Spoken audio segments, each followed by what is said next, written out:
আজকে আমি একটা দেখাবো সয়েল টেস্ট কিভাবে করা হয়। ধরুন এটা একটি সয়েল, এটা একটি সয়েলের মানে উপরের সারফেসটা।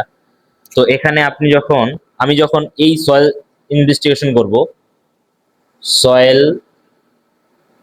ইনভেস্টিগেশন করব, তখন আমি ওয়াশ বোরিং পদ্ধতিতে যাব। এখানে ট্যাপায়ের সাহায্যে ওয়াশ বোরিং করব। ধরুন এখানে এই পর্যন্ত আমার আসতে হচ্ছে, এটা হচ্ছে আপনার মাটির শক্ত স্তর, হেভি সয়েল। এই হেভি সয়েল পাইতে হইলে আমার প্রত্যেকটা জায়গা থেকে, তো প্রথমে তো আমি বুঝতে পারবো না কোথায় হেভি সয়েল আছে। তো সেক্ষেত্রে প্রত্যেকটা জায়গায় আমার 5 ফিট, 10 ফিট, 15 ফিট, 20 ফিট, এইভাবে 5, 10, 15, 20, সে 25, সে এইটা হচ্ছে 30 ফিট।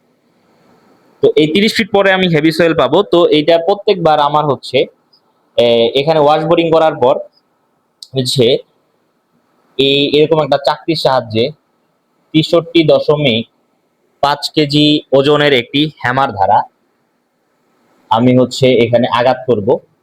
তো আঘাত করার সময় এখানে 5 ফিট পর, ধরুন এইটা 5 ফিট লেংথ, এই 5 ফিট লেংথে যখন আমি আঘাত করব, এইখান থেকে আঘাত করব, মানে এই 5 ফিট, আবার আমি বলতেছি, এই 5 ফিট জায়গা যদি আমি ডেপথ করি, সেখানে ওয়াশ বোরিং এর সাহায্যে মোটামুটি 5 ফিট আমি ওয়াশ করার পর বা মাটি নরম করার পর শেষের যে 1.5 ফিট থাকবে, এই 1.5 ফিট জায়গা থেকে আমি সয়েল স্যাম্পল নিব।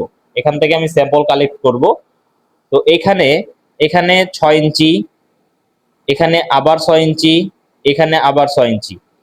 তো এখন এই তিনটার মান আমি কাউন্ট করব। তার মধ্যে এই শেষের দুইটা মান আমি যোগ করলে এন ভ্যালু পাবো। ধরুন সাপোজ আপনার 5 ফিট যদি আমি ডেপথে আমি সেল স্যাম্পল করার সময় এই 6 ইঞ্চি আর এই 6 ইঞ্চি এইখান থেকে এই পর্যন্ত আসতে ধরুন 5টি আপনার হ্যামারিং করতে হচ্ছে। এখানে ধরুন আপনার 6টি হ্যামারিং করতে হচ্ছে। তো 5 আর 6 কত হবে? 5 আর 6 11। তার মানে আপনি যে 11 যে মানটা, সেটা হচ্ছে এন ভ্যালু। তো যে মাটির এন ভ্যালু সবচেয়ে বেশি, সে মাটি সবচেয়ে শক্ত। তো আমার সাইটে মিনিমাম যদি 30 অথবা 30-এর থেকে বেশি 50 পর্যন্ত হয়, এই রেঞ্জের মধ্যে যদি থাকে, সেক্ষেত্রে আমি বুঝতে পারবো যে মাটি ঠিক আছে। আর যদি 30-এর নিচে আসতে থাকে এন ভ্যালু, আমার আরো ডেপথ নিচে যাইতে হবে, যতক্ষণ না পর্যন্ত 30 আসে। আর 30 পর্যন্ত যদি এন ভ্যালু আসে, আমি বুঝতে পারবো যে না, মাটি ঠিক আছে। তখন আমরা চাইলে সয়েল টেস্ট করাটা স্টপ করতে পারবো। তাছাড়া আমার নিচ দিকে ডেপথ বাড়াইতে হবে এবং যত দূর পর্যন্ত না পাওয়া যায় যেতে হবে। তো আশা করি বুঝতে পারছেন যে আমি এন ভ্যালুটার উপর ডিপেন্ড করে কিভাবে আমি এই সয়েল টেস্টটা কন্টিনিউয়াস করবো কিনা। তো সবাইকে ধন্যবাদ।